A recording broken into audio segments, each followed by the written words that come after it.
The early morning sun, soft and golden, spilled across the wide porch of Briarwood House, warming the worn planks, where Eleanor Vance cradled her favorite mug. Steam rose from the coffee, mingling with the sweet, pervasive scent of lilac bushes. Bushes her grandmother had planted nearly 70 years ago, their gnarled branches now heavy with fragrant purple blooms. Briarwood wasn't just a house. It was a living repository of memory, 3 generations held within its sturdy walls under the distinctive roofline, trimmed in what her family had always called heritage blue. It was a shade of deep, resilient history, a stark contrast to the bland beiges increasingly favored in the rapidly changing Willow Creek Estates neighborhood. This quiet moment, the scent of lilacs and coffee, the familiar weight of the old house settling around her, this was Eleanor's sanctuary. The peace was shattered not by a sound, but by a presence.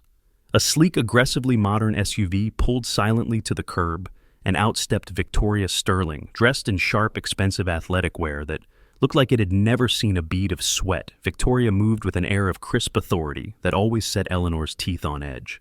She strode purposefully up the walkway, her heels clicking an unnerving rhythm on the flagstones, stopping just short of the porch steps. Her smile was bright, fixed and utterly devoid of warmth. In her hand she held a thick, glossy envelope. "Eleanor, good morning," Victoria chirped, the forced cheeriness grating. "Just wanted to personally deliver this exciting opportunity." She held out the envelope as if bestowing a royal decree. Eleanor took it, her fingers brushing the expensive cardstock. Inside, nestled amongst professionally printed brochures, showcasing identical soulless houses with matching mailboxes, was a formal invitation to join the newly incorporated Willow Creek Estates Homeowners Association. The glossy paper felt cold, alien. "Opportunity," Eleanor echoed, keeping her voice carefully neutral. "Absolutely." Victoria beamed, though her eyes remained coolly assessing, sweeping over Briarwood's facade with faint disapproval. "We're standardizing the neighborhood aesthetic to protect and enhance property values for everyone. Membership is vital for community cohesion." She paused for effect. "The initial membership fee is just $5,000, with monthly dues of $350. Eleanor felt a familiar tightening in her stomach, a knot of resistance. It wasn't just the exorbitant cost. Tucked behind the main brochure was a list titled Mandatory Property Harmonization Guidelines. Her eyes scanned the points, each one feeling like a small stab. Repaint all non-approved exterior trim colors. Ref approved palette. Beige variants. AD. Goodbye. Heritage. Blue. Remove non-compliant legacy plantings, exceeding height, spread regulations, or deemed aesthetically inconsistent. The lilacs, her grandmother's lilacs. Eliminate audible exterior hangings, wind chimes, etc. The antique chimes whose gentle melody lulled her to sleep each night. Before Eleanor could formulate a response, Victoria had her phone out, angling it to capture images of Briarwood's front yard, lingering pointedly on the vibrant blue trim and the sprawling lilac bushes.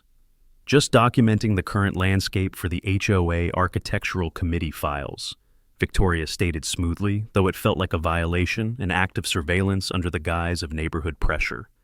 The air moments before filled with the scent of history and peace now felt thick with tension, and the unwelcome promise of conflict. This wasn't an invitation. It felt like the opening salvo in a war.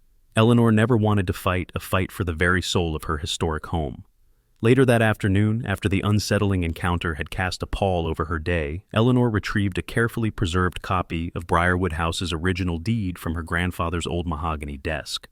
The parchment was thick, the ink slightly faded but undeniably clear, documenting the property's establishment, long before Willow Creek Estates was even a developer's dream, let alone saddled with a restrictive HOA. Armed with this tangible piece of history, she walked across the manicured lawn, separating her property from Victoria Sterling's imposing modern structure. She found Victoria overseeing landscapers meticulously arranging identical dwarf shrubs along her walkway. Victoria turned as Eleanor approached, her smile tightening almost imperceptibly. "Eleanor, can I help you?" "Victoria, I reviewed the documents you provided." Eleanor began, her voice steady. Despite the unease churning within her, she held out the copy of the deed. "I wanted to bring this to your attention. As you can see, Briarwood House predates the formation of Willow Creek Estates and any subsequent HOA agreements by several decades. Legally, my property is not bound by these new covenants. She kept her explanation concise, purely factual. Victoria glanced at the document with performative interest, her perfectly manicured fingers barely brushing the paper. "Oh, that's interesting," she said, her tone dismissive. "A historical artifact, I suppose. But, Eleanor, things change. Progress happens. We're building a cohesive community here, and frankly, outlier properties negatively impact everyone's investment." She waved a hand vaguely towards Briarwood House, as if its unique character were a contagious disease. Just then, the front door of the Sterling residence opened, and Mark Sterling stepped out onto the porch. He was a tall man, broad-shouldered, with the quiet, watchful stillness of someone accustomed to authority. The former police chief of nearby Port City, now enjoying a lucrative security consultancy retirement. He didn't speak, merely leaned against a pillar, arms crossed, his gaze fixed unwaveringly on Eleanor. His silence was more unnerving than any shouted word. It felt like a physical weight, an unspoken threat reinforcing his wife's position. Victoria seemed emboldened by his presence. "Look," she continued, dropping the last pretense of friendliness, her voice hardening slightly. "This isn't really optional. When one house doesn't conform, it brings down the entire street. We have standards. And there can be consequences for properties that consistently fail to meet community expectations. Fines, liens, things can get complicated. Accidents happen to older homes, wiring, plumbing. It would be a shame if something unfortunate occurred because of outdated systems." The words hung in the air, heavy with implication. Eleanor felt a distinct chill, the first real shiver of fear mixed with rising anger. This wasn't about beige paint or lilac bushes. It was about control, about power wielded under the guise of neighborhood betterment. She met Victoria's gaze directly, refusing to be intimidated by her words or her husband's silent menace. "Thank you for clarifying your position, Victoria," Eleanor said, her voice low but firm. She retracted the copy of the deed. "Mine remains unchanged. Briarwood House will not be joining your association, nor will it be altered according to these guidelines."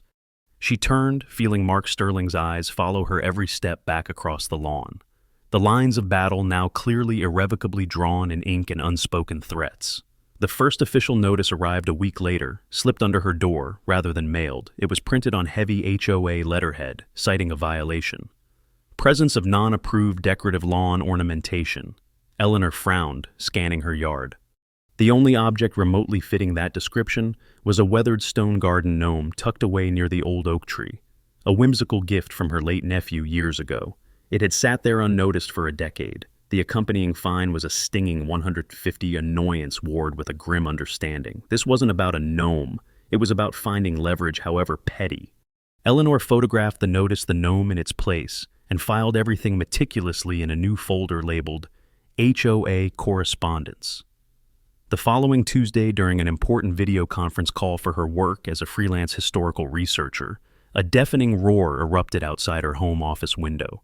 A commercial-grade leaf blower wielded by a landscaper she didn't recognize blasted debris directly towards her side of the property line. The noise was intolerable, forcing her to apologize profusely and cut the call short. When she went outside, the landscaper merely shrugged, pointing vaguely down the street and saying something about emergency cleanup for the HOA. Yet no other part of the street seemed to require such urgent high-decibel attention. This pattern repeated twice more over the next 10 days, always during peak work hours, always justified with flimsy excuses. Each incident was carefully logged, date, time, duration, description, photographs of the suspiciously localized emergency. Eleanor's patience frayed, but her resolve to document hardened. Then came the weeds, not the usual springtime crabgrass, but thick, stubborn clusters of bindweed and thistle, appearing almost overnight along the edge of her property, suspiciously close to her cherished rose bushes and the area where the lilacs had once thrived. It looked deliberately scattered, not naturally occurring. Elsewhere in Willow Creek Estates, the lawns remained impeccably uniform. Tended by Victoria's approved landscaping crews, Eleanor spent hours painstakingly pulling the invasive plants, her hands sore, her mind connecting the dots. These weren't isolated incidents. This was a deliberate, orchestrated campaign of petty harassment, designed to wear her down, to make maintaining Briarwood House an exhausting, expensive ordeal. Victoria, when seen, offered only saccharine smiles and feigned ignorance. "Oh dear, weeds already, terrible season for them," she'd offered brightly one morning, watching Eleanor wrestle with a particularly stubborn thistle root near the sidewalk. The insincerity was galling. That evening, Eleanor sat at her grandfather's desk, reviewing her growing file of documented incidents. The gnome, the targeted noise disruptions, the insidious weeds. It painted a clear picture of escalating pressure. Victoria wasn't just trying to persuade her, she was trying to punish her into compliance. A cold suspicion settled in Eleanor's gut. If Victoria was willing to engage in this kind of petty warfare, what else might she be capable of? The thought spurred her to action. This systematic annoyance, this deliberate psychological needling needed more than just written logs. The next day, Frank Rourke, the discreet private investigator she occasionally consulted for complex historical research verification, arrived under the guise of discussing an old land grant query. Following Eleanor's detailed instructions, he expertly installed several small high-definition security cameras around Briarwood House. They were weatherproof, equipped with night vision, and cleverly concealed within architectural details and dense foliage covering all approaches to the house and key areas of the yard. It felt like a significant unsettling step, transforming her beloved home into a fortress under surveillance. But as Frank packed up his tools, leaving no trace, Eleanor felt a grim sense of preparedness. The campaign of annoyance had forced her hand. Now she wouldn't just be enduring it, she'd be watching. It was well past midnight when Eleanor, unable to shake a persistent feeling of unease, decided to review the security footage from the past few hours. She sat in the dimly lit study, the glow of the monitor casting long shadows across the room, clicking through the recordings from the camera, positioned near the heritage lilac bushes. The timestamp showed 1:17 a.m. The screen flickered, and then she saw them.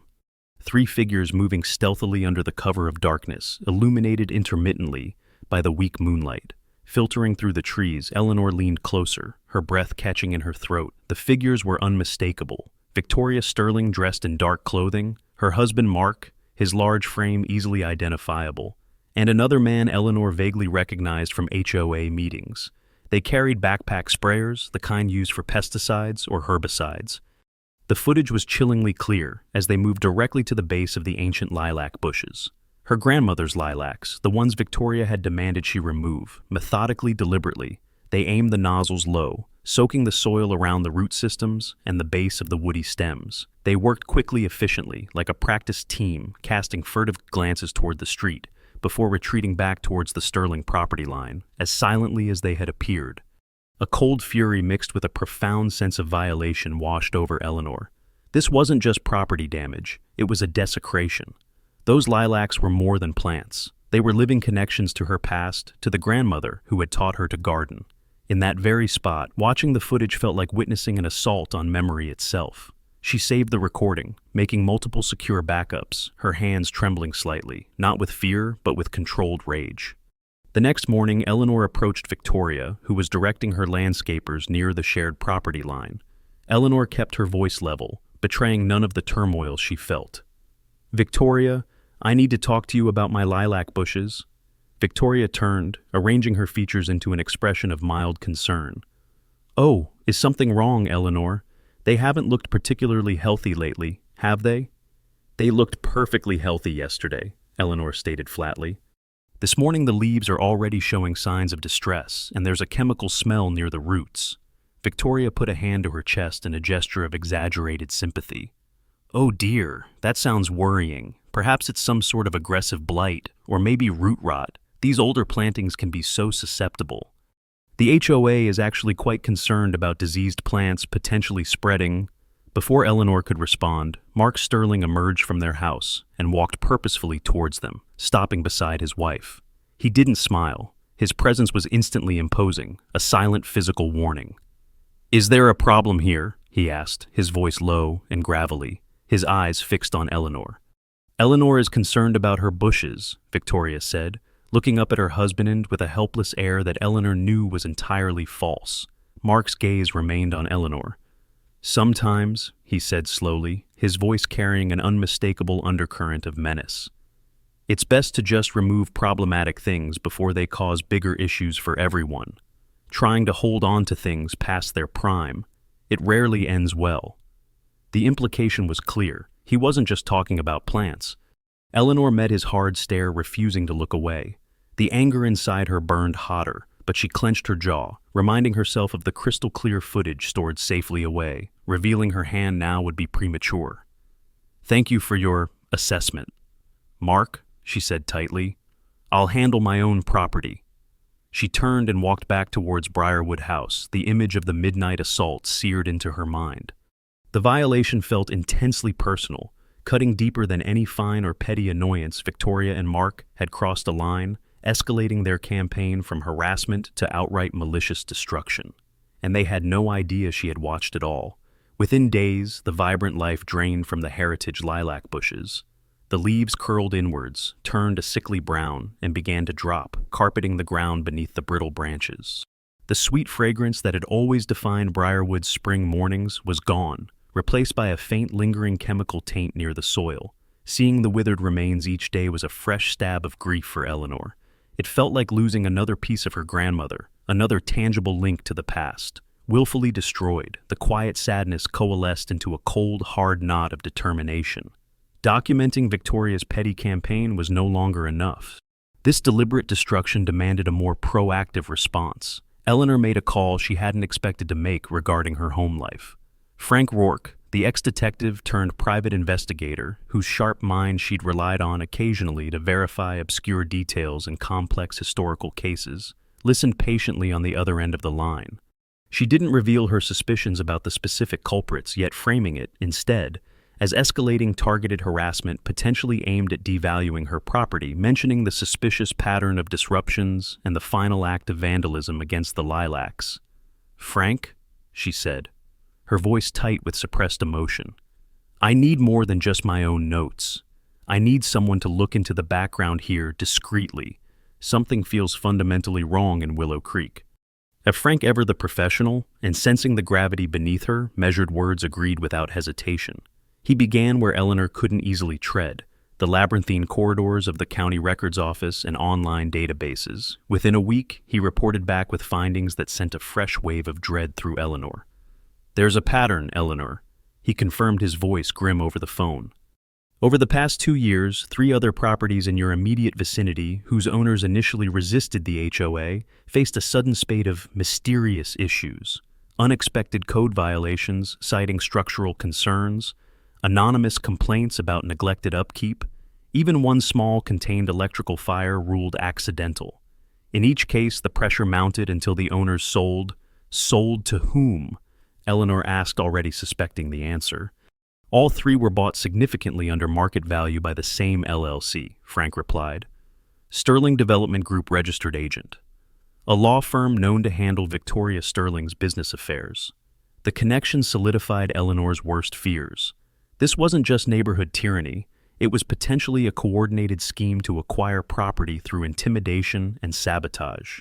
As Frank continued digging into Sterling Development Group's financials and connections, Eleanor kept a vigilant eye on her security feeds. Her vigilance paid off one evening. The cameras captured 2 men known HOA allies, often seen with the Sterlings loitering near her property line under the guise of inspecting the sidewalk, but their actions were far from innocent. One meticulously photographed the historic wooden fence posts, even subtly testing their stability, while the other angled his phone camera directly at the utility access points on the side of Briarwood House, the electrical meter, the gas line intake, the main water shutoff valve. They weren't just looking for aesthetic flaws anymore. They were documenting vulnerabilities, cataloging potential points of failure. The sight filled Eleanor with a chilling premonition. The withered lilacs were just the beginning. The growing dread intensified, whispering that Victoria Sterling's plans for Briarwood House might involve something far more destructive than just unwelcome changes to its heritage charm. Eleanor was deeply engrossed in deciphering a complex passage from a 17th century mariner's log. For a maritime museum client, the silence of her temporary workspace miles away from Willow Creek, punctuated only by the soft click of her keyboard. Her phone buzzed insistently beside her laptop. Annoyed at the interruption, she glanced at the caller ID. Agnes Holloway, her elderly neighbor.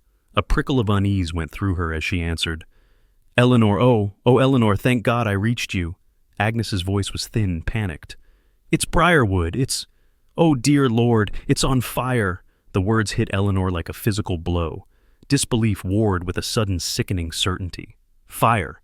Agnes, what are you saying? Flames everywhere. The fire department is here, but it's bad. Eleanor, really bad. You need to come home. The world seemed to tilt. Eleanor mumbled a response, her mind racing, hands fumbling as she slammed her laptop shut and grabbed her keys. The drive back to Willow Creek Estates was a blur of flashing lights, merging with distorted memories. Baking cookies with her grandmother in the now incinerating kitchen reading. By the fireplace in the living room that was likely collapsing into embers, the scent of lilacs from the porch, now choked by acrid smoke. This couldn't be happening. She arrived to a scene of controlled chaos and utter horror. Bright orange flames licked greedily at the iconic heritage blue trim, black smoke billowed into the twilight sky, and the air crackled with heat. And the roar of the inferno. Firefighters swarmed the property, hoses snaking across the lawn, shouting instructions over the wail of sirens. Briarwood House, her sanctuary. Her history was being consumed before her eyes. Tears streamed down Eleanor's face, hot and stinging, blurring the devastating scene. Through the haze of smoke and flashing emergency lights, she spotted a figure standing calmly on the perfectly manicured lawn across the street near the Sterling residence. It was Victoria. She held a delicate porcelain coffee cup, sipping from it occasionally, as she watched the destruction unfold with an unnerving, almost serene detachment. There was no shock on her face, no sympathy, only a cool, appraising observation that turned Eleanor's blood cold. Fire Chief Miller, his face grimed with soot, approached Eleanor gently. Ms. Vance, I'm so sorry. We're doing everything we can, but it had a significant head start. He paused, shaking his head. Looks like it might have started in the attic or near the main electrical panel. These old houses, the wiring can be unpredictable. Unpredictable, Eleanor choked out the word, the image of the men photographing her utility boxes flashing in her mind. Chief, I had a full electrical inspection less than 3 months ago. Everything was up to code, certified. Chief Miller looked surprised but nodded slowly. Okay, noted. We'll investigate thoroughly once it's safe, of course, but right now our focus is containment. A sudden desperate thought struck Eleanor. The cameras, Frank's cameras, her hands shaking, she pulled out her phone trying to access the live feed or recent recordings. The app spun, then displayed an error message. System offline, last recording, 2:47 a.m. Hours before the fire likely started. It wasn't a malfunction. The timing was too precise, too convenient. They hadn't just targeted her home. They had blinded her first. The realization hit with the force of certainty. This was no accident. This was arson. Later, as the exhausted firefighters began dampening down the smoldering ruins, Frank Rourke arrived, his face etched with concern. While Eleanor stood numbly watching the skeletal remains of her life steam in the night air, Frank quietly circled the perimeter, his trained eyes scanning the debris near the foundation away from the main water spray. He knelt, carefully examining something near where the old porch steps had been, using a small evidence bag from his kit to collect a sample of soil and charred wood that seemed oddly discolored, emitting a faint non-woodsy chemical odor, almost masked by the smoke and water. Might be nothing after all this water, he murmured, meeting Eleanor's grief-stricken gaze. But maybe, just maybe, it's something. The physical loss was immense, a crushing weight of history, turned to ash. But seeing Victoria's cold satisfaction, knowing the cameras were deliberately disabled, hearing Frank's cautious finding, it forged something new within Eleanor's despair. Grief mingled with a burning righteous fury. They hadn't just destroyed her home, they had underestimated her. The inferno hadn't broken her, it had ignited an unshakable resolve for justice. In the days following the fire, as Eleanor navigated the painful bureaucracy of insurance claims and temporary housing, Victoria Sterling wasted no time orchestrating a subtle whisper campaign throughout Willow Creek Estates. Carefully worded concerns about the speed of the blaze veiled suggestions about Eleanor's financial state before the fire, and pitying comments about how desperate people sometimes get began circulating. Victoria positioned herself as the concerned community leader, publicly lamenting the tragedy while privately planting seeds of doubt about Eleanor effectively attempting insurance fraud, character assassination. Eleanor heard the rumors indirectly through Agnes Holloway, whose initial fear had turned into quiet, fierce loyalty after witnessing the fire, and Victoria's chillingly calm reaction. The rumors stung, but Eleanor pushed the hurt aside, focusing instead on the cold, hard facts she knew to be true. Sitting in the impersonal quiet of her temporary apartment, surrounded by salvaged, most damaged belongings, Eleanor made a secure call. Not as a grieving homeowner, but drawing on a network forged over years in a different, more demanding professional life. She reached out to Agent Miller, an FBI contact within the Public Corruption Unit, whom she trusted implicitly from past collaborations. Without revealing her current judicial position, she outlined the escalating harassment, the suspicious pattern Frank Rourke had uncovered regarding property sales, the deliberate disabling of her security system, and the convenient accidental nature of the fire that destroyed her historically significant home. "Agent Miller," she said, her voice low and steady, "I believe this goes far beyond HOA disputes. There's a pattern of coercion and potential organized criminal activity here that warrants federal attention." Miller, recognizing the gravity in her tone and trusting her judgment, promised to look into it discreetly. The breakthrough came unexpectedly a few days later. A heavily encrypted email arrived in Frank Rourke's inbox from an anonymous source requesting a secure, untraceable meeting. After careful vetting, Frank met the contact in a bustling, noisy food court miles away.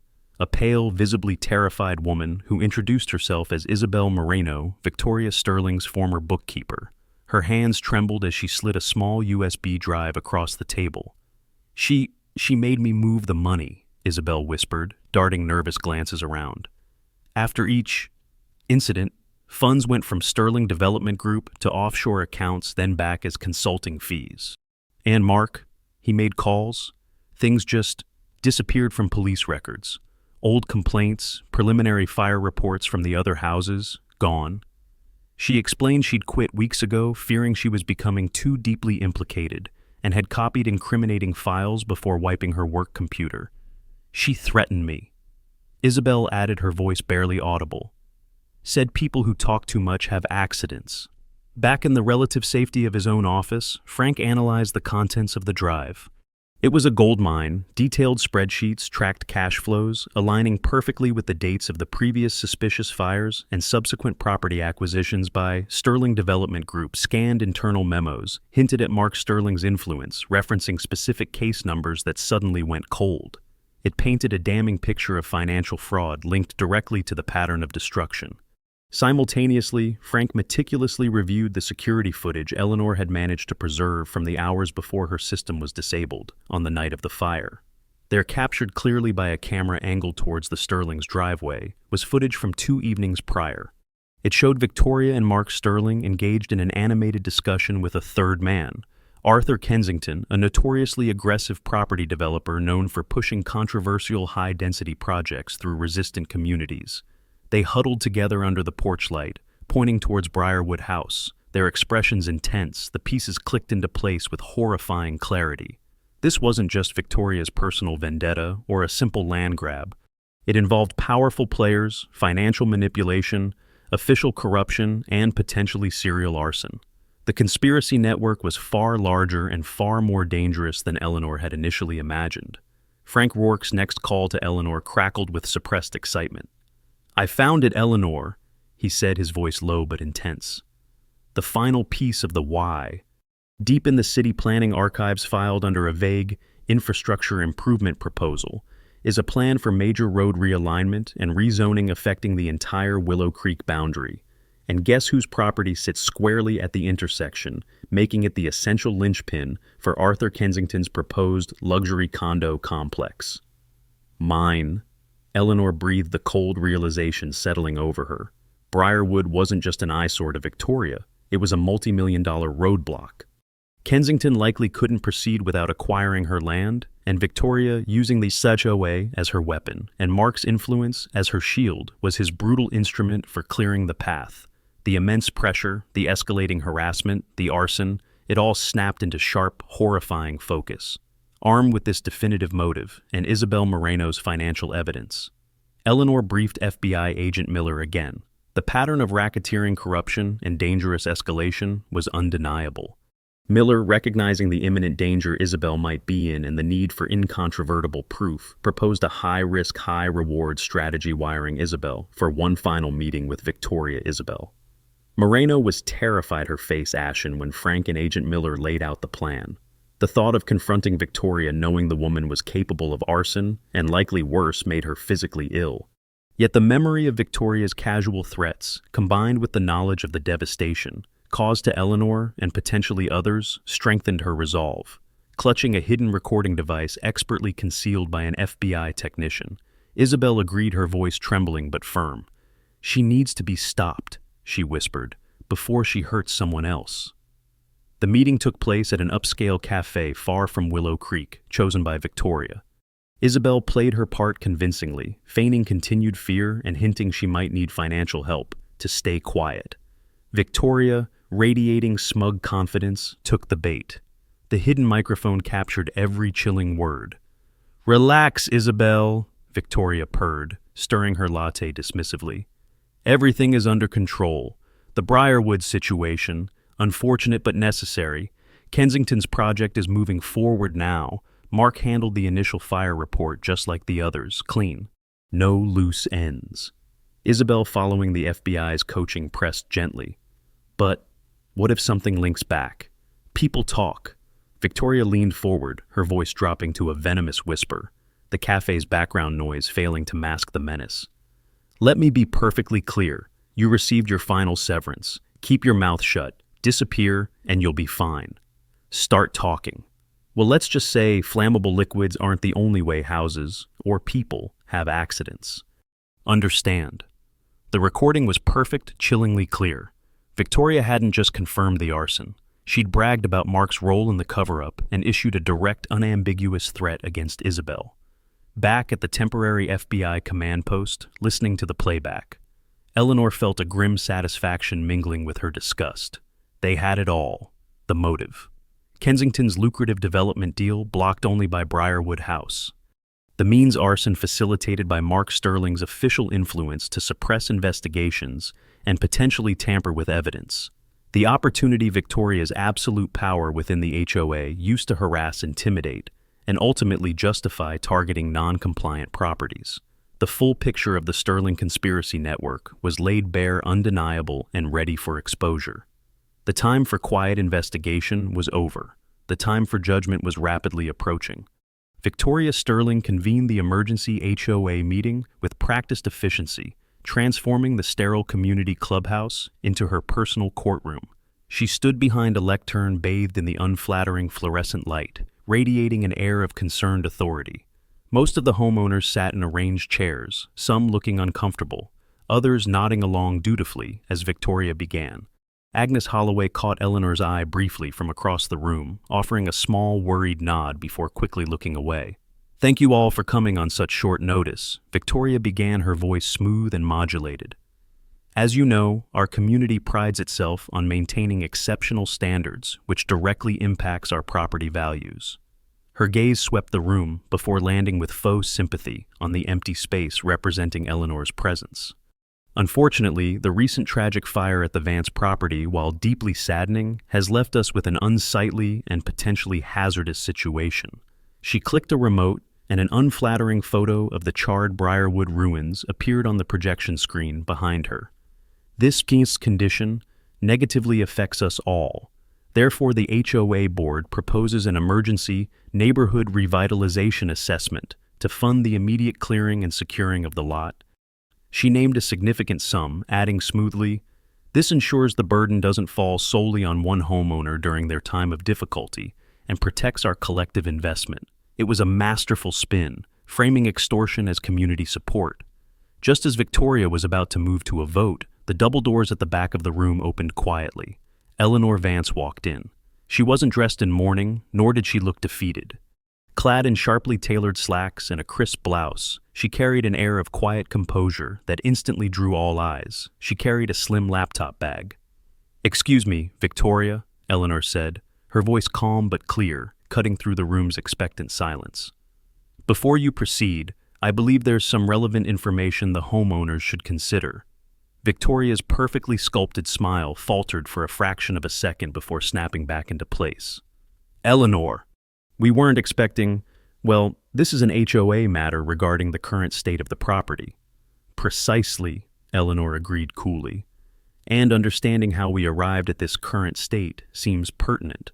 Without waiting for permission, she walked to the side table, opened her bag, and swiftly connected her laptop to the projector Victoria had been using. The image of the Briarwood ruins vanished, replaced by Eleanor's desktop background. With a few clicks, a video file began to play. The grainy night vision footage filled the screen. Victoria Mark Sterling and another man clearly visible methodically, spraying the base of Eleanor's thriving lilac bushes. Gasps rippled through the room. People shifted uncomfortably, murmuring amongst themselves, glancing nervously between the screen and a suddenly rigid Victoria. This footage, Eleanor narrated calmly, pausing the video on a clear shot of Victoria aiming the sprayer, was taken several weeks before the fire. It documents the deliberate destruction of heritage plantings on my property. Before Victoria could formulate a response, Eleanor clicked again.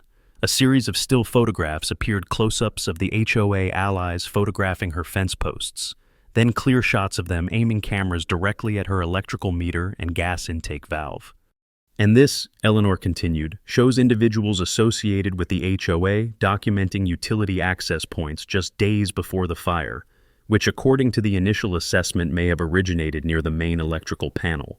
One final click brought up a simplified flowchart graphic showing dates of previous accidental fires at non-compliant homes immediately followed by property acquisitions by Sterling Development Group.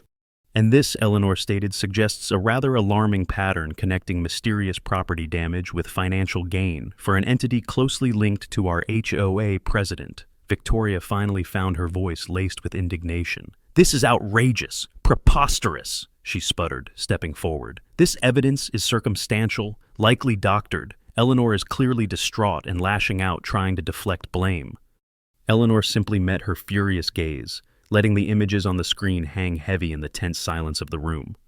"There's more, Victoria," she said quietly, her calm demeanor a stark contrast to Victoria's rising agitation. "Much more." The trap was sprung, and Victoria Sterling for the first time looked visibly rattled.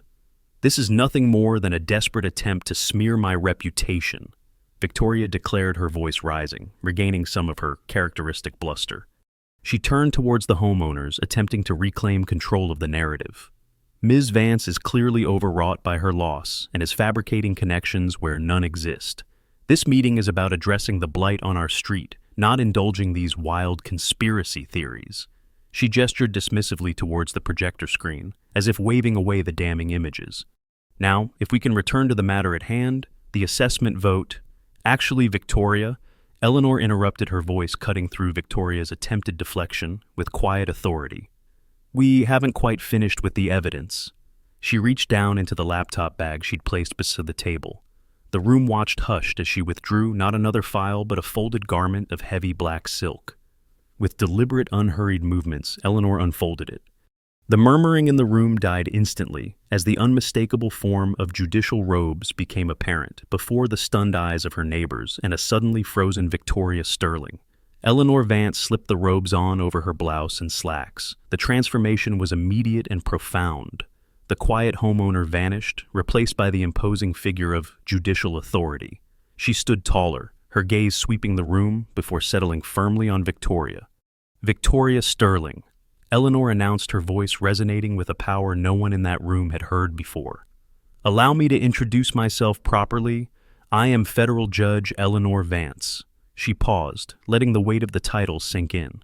"And the evidence I've presented is merely preliminary discovery material for case number 225CR0714, United States versus Sterling et al. An active federal RICO investigation into conspiracy, wire fraud, property destruction, and corruption over which I happen to be presiding."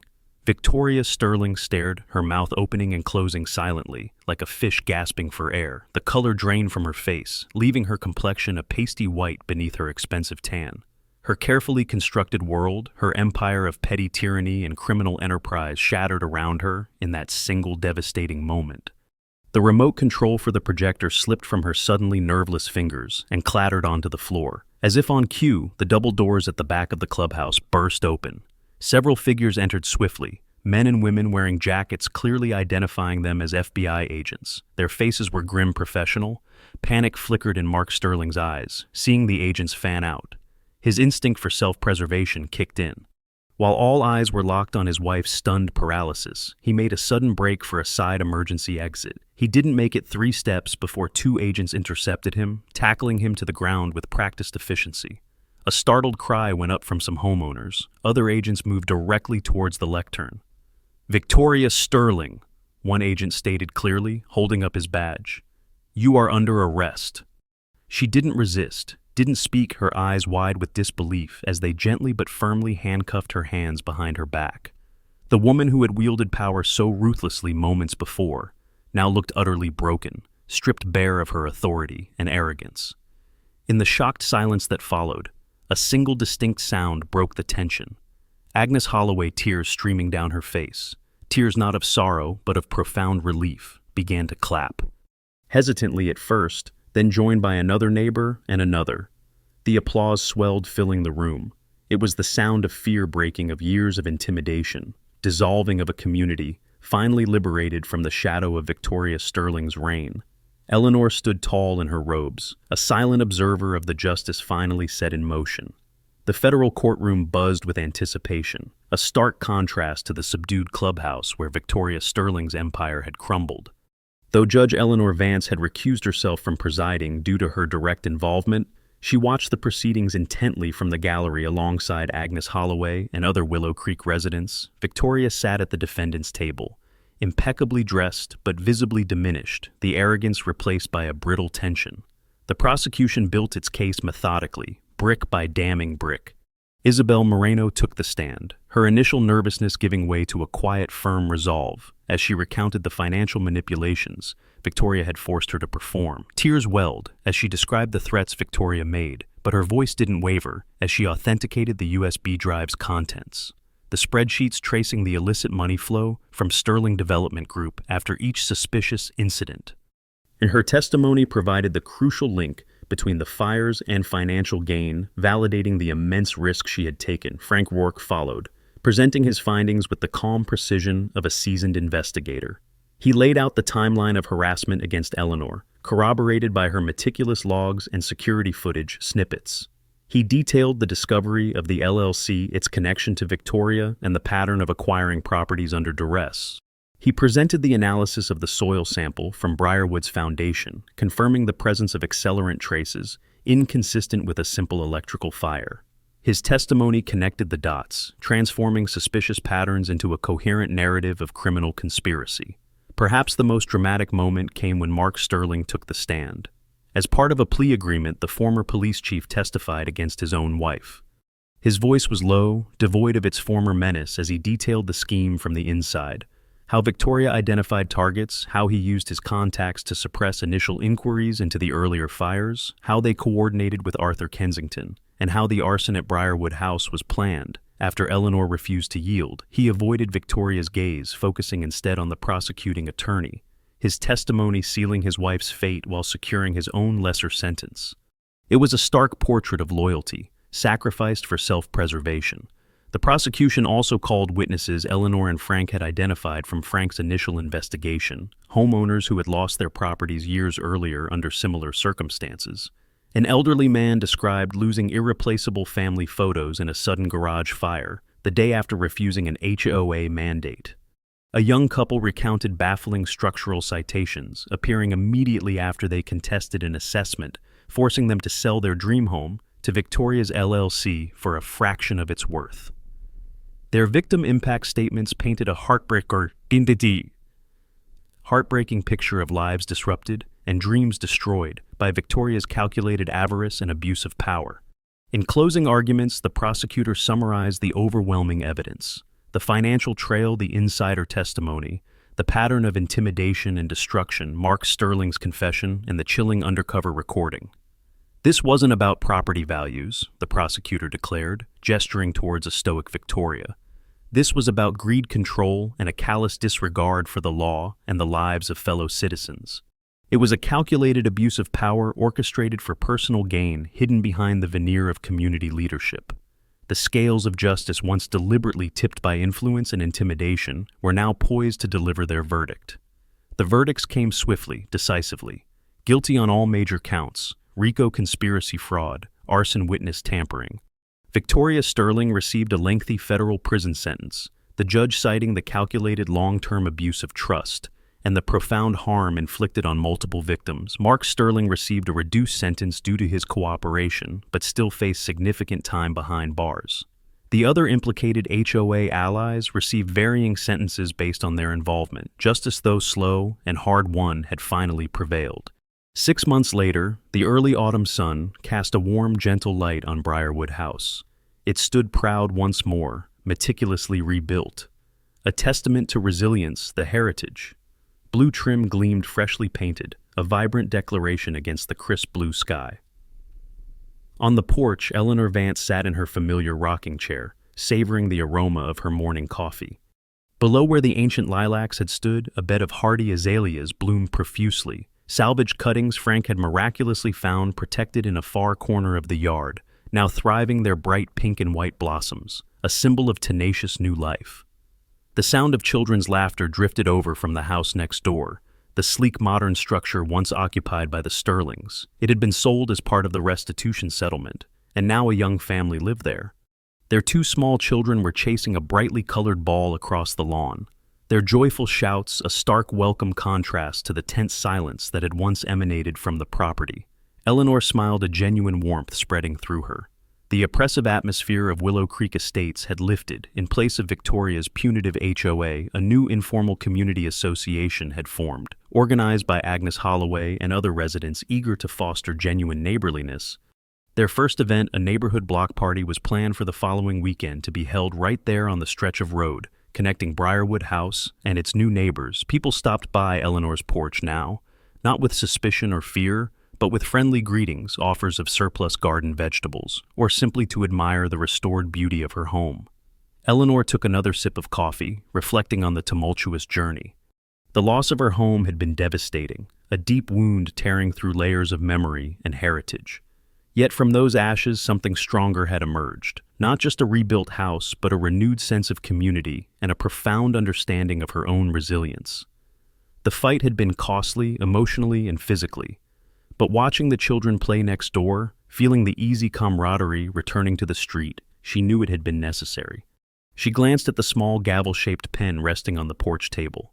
Victoria's pen dropped in stunned silence at the HOA meeting, which Eleanor had quietly kept. It served not as a trophy, but as a quiet reminder that power wielded without conscience inevitably crumbles, that justice, even when delayed, can be profoundly restorative, and that sometimes the most powerful act of defiance, the truest victory, lies simply in the quiet, determined beauty of rebuilding. This compelling story offers potent life lessons, applicable far beyond neighborhood disputes. Like Eleanor facing Victoria's escalating pressure, we learn the crucial importance of standing firm on our principles and not dismissing early warning signs of conflict or unfair treatment. Her meticulous documentation reminds us to keep careful records when facing challenges, whether in workplace disputes or personal disagreements. Preparation is power. Eleanor's journey highlights that true strength often lies not in aggression, but in calm resolve and strategic patience. When faced with adversity, don't isolate yourself. Eleanor wisely sought allies like Frank and Isabel, demonstrating the power of building a trusted support network.